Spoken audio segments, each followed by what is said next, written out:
이게 함수야 라고 말하지 않아도 함수의 개념을 넣어주는 게 아이들한테는 굉장히 수학적으로 머리가 트게 해주는 과정이라고 저는 생각하거든요.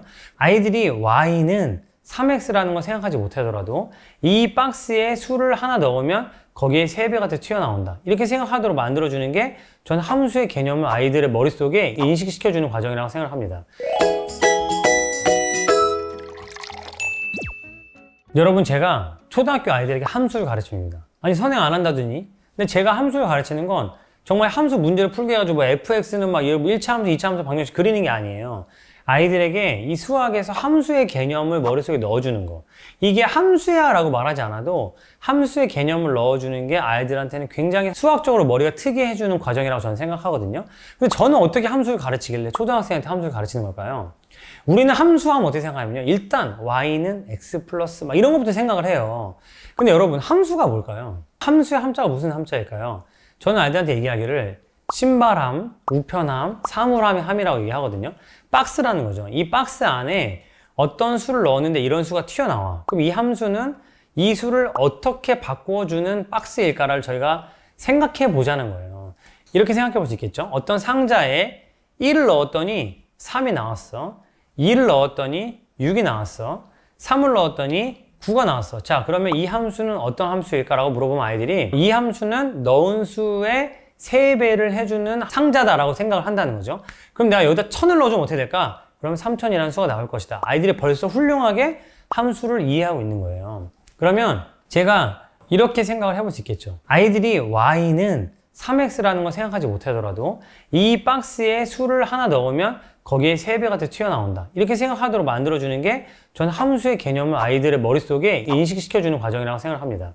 그리고 이거를 더 자세하게 공부하기 위해서 어떻게 하냐면 아이들과 함께 이런 표를 만들어요. 코스트코를 가는데 5,000원이 들어요. 교통비가 5,000원이 들고요. 가서 과자를 사는데 하나 살 때마다 1,000원이 들어요. 그러면 우리가 돈이 얼마가 들까요?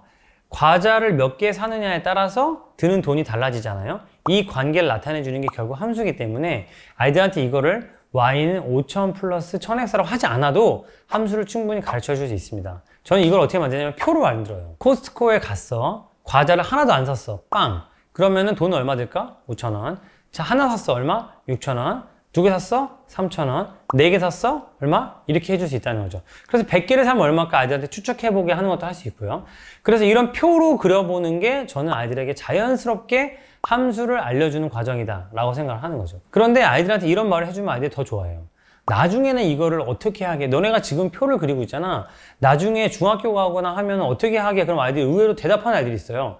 그래프로 만들어요 라고 하는 아이들이 있더라고요. 그런 것처럼 아이들한테 나중에는 이게 우리가 그래프의 그림으로 그릴 거야. 알겠지?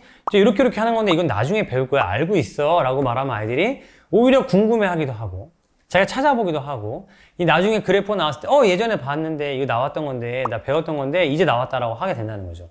선행학습이어야만 아이들한테 함수를 알려줄 수 있는 게 아니라고 생각하고요.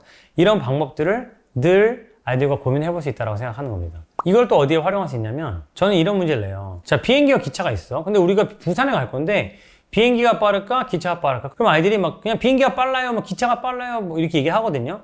그런데 자, 조건이 있어. 생각을 해보자.